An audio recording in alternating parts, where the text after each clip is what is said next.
Bienvenue sur Africa 24 dans cette nouvelle édition du QG Weekend. Voici les titres de l'actualité.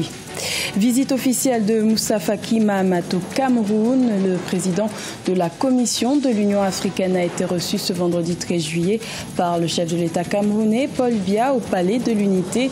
Il s'agit de la deuxième visite au Cameroun de Moussa Faki Mahamat depuis sa prise de fonction en janvier 2017. L'opposition est à nouveau autorisée à manifester au Togo. Le gouvernement a levé l'interdiction de manifester mise en place en octobre 2017. La coalition des 14 partis de l'opposition s'organise pour la reprise des meetings dès le 20 juillet et continue de réclamer le retour à la Constitution de 1992. Et l'agriculture et l'élevage sont la locomotive de l'économie burkinabé avec 80% des emplois générés. Pourtant, le secteur agro-pastoral contribue à seulement 30% du produit intérieur brut. Les autorités burkinabées ont donc mis en place une série de mesures pour redynamiser cette source de croissance sous-exploitée.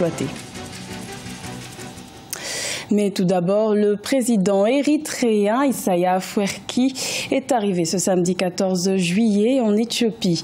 Il a été accueilli par le Premier ministre éthiopien Abiy Ahmed pour une visite d'État de 3 jours. Cette rencontre s'établit au lendemain de la visite historique d'Abiy Ahmed en Érythrée le 9 juillet qui a permis de mettre fin à 2 décennies d'état de guerre entre les deux pays, conflit né d'un désaccord frontalier.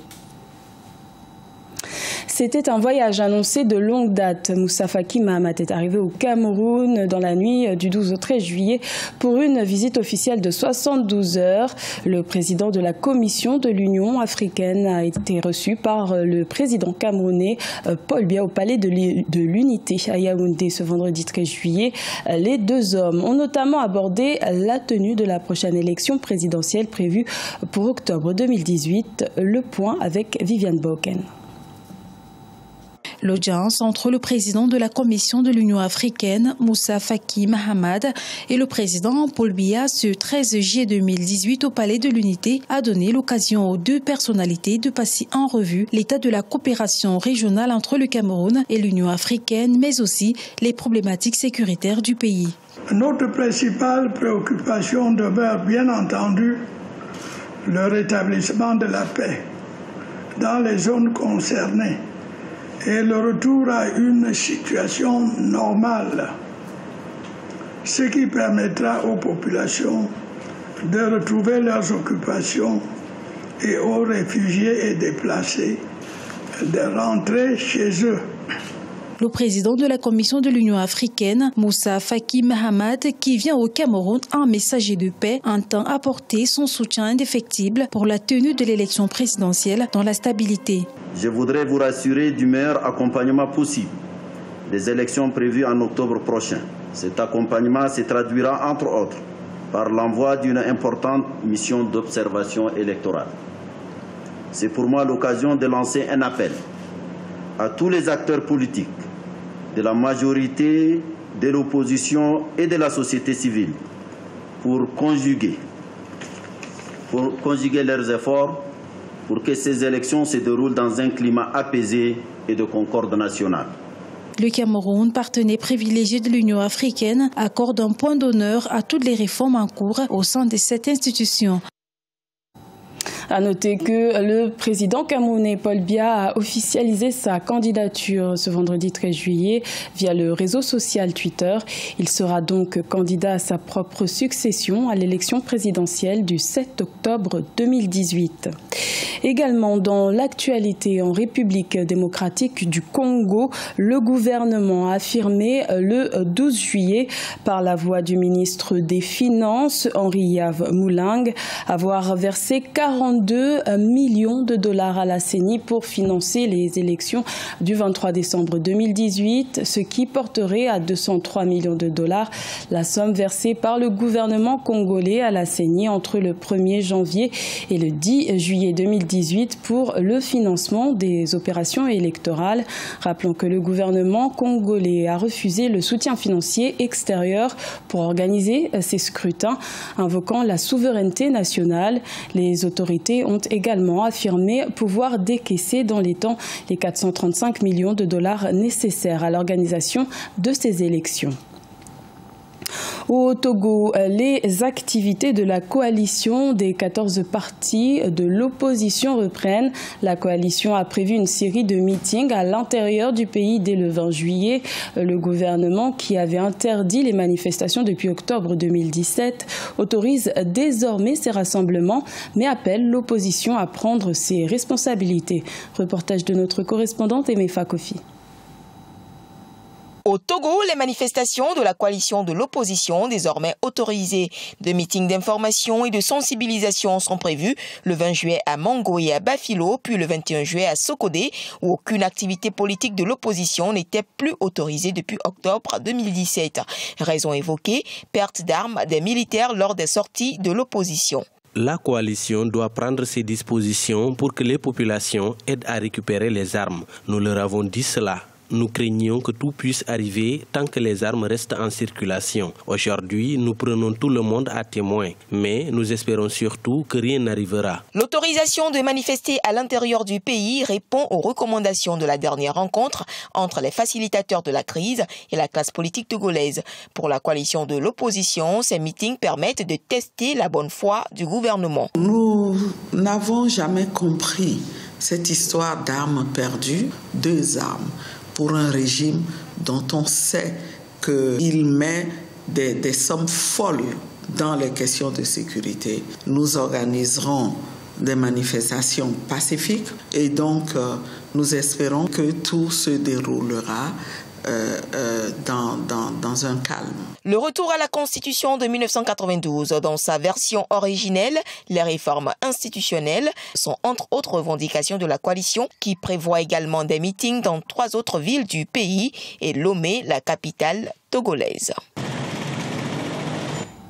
Au Burkina Faso, le secteur agropastoral génère 80% des emplois au sein de la population active. Pourtant, ce secteur contribue à seulement 30% du produit intérieur brut. L'agriculture et l'élevage constituent une source de croissance qui reste encore sous-exploitée, mais les autorités burkinabées œuvrent pour y remédier. Cheikh Omar Bendaogo. Avec 80% de la population active du Burkina Faso, les secteurs agricoles et sylvopastoral constituent la base de l'économie du pays. Seulement, leur contribution à l'économie nationale demeure relativement faible, entre 28 et 31% du produit intérieur brut. Cette contribution sectorielle relativement faible à la formation du PIB de 1994 à 2014 s'explique par le fait qu'il n'y a pas de transformation de la structure de la production qui reste caractérisée par une faible évolution de la productivité du secteur rural, une industrie manufacturière déclinante et des activités tertiaires dominées par le secteur informel. Le plan national de développement économique et social PNDES, adopté par le gouvernement burkinabé pour la période 2016-2020, place l'agriculture au centre des priorités gouvernementales. Il est important pour nous de travailler à augmenter les rendements agricoles, mais également le pouvoir de travail et sur les surfaces. Nos sols aujourd'hui sont pauvres et il faut amender les sols. Après une campagne agricole 2017-2018 pas très satisfaisante qui a vu le Burkina Faso perdre sa place de premier producteur africain de coton, le bilan de la campagne fait par ailleurs état d'une récolte céréalière de 4 millions de tonnes, soit un recul de 11% par rapport à 2016-2017, mettant le pays dans une situation de déficit céréalier de 477 448 tonnes. La 21e édition de la Coupe du monde de football s'achève ce dimanche 15 juillet en Russie. Mais avant cela, la petite finale se joue ce samedi 14 juillet. Avec nous pour en parler, notre journaliste sportif José Douglas. Bienvenue José. Merci Gladys, bonjour. Alors le mondial continue. Que peut-on dire avant le match pour la 3e place qui se joue aujourd'hui? Oui, bien entendu, les Belges et les Anglais auraient aussi préféré jouer la finale, mais ils ont rencontré des des équipes encore plus déterminées. D'abord les Belges qui ont fini premier de leur groupe devant l'Angleterre, qui vont retrouver pour la deuxième fois de ce mondial après leur victoire 1-0 en phase de groupe. La Belgique a éliminé sur sa route le Japon en huitième de finale et le Brésil en quart, mais elle a échoué face à la France grâce à Samuel Umtiti en demi-finale. Nous allons maintenant voir l'Angleterre, deuxième de son groupe. Les Anglais ont éliminé, vous le savez, la Colombie en huitième de finale sur tir au but et ont gagné facilement la Suède en quart de finale 2-0, mais ont subi la loi des Croates très volontaires en demi-finale. Et rappelez-vous du score 2-1 après prolongation. Alors Gladys, nous allons écouter le jeune, le jeune attaquant qui avait mis à la fête les Belges lors des demi-finales en gardant le ballon pour gagner du temps et en fin de match précisément. Alors cette attitude n'a pas plu à tous les joueurs belges. Écoutez son coéquipier justement du Paris Saint-Germain, le Belge Thomas Meunier, ce qu'il avait dit. C'est probablement une demande du staff. C'est un super talent.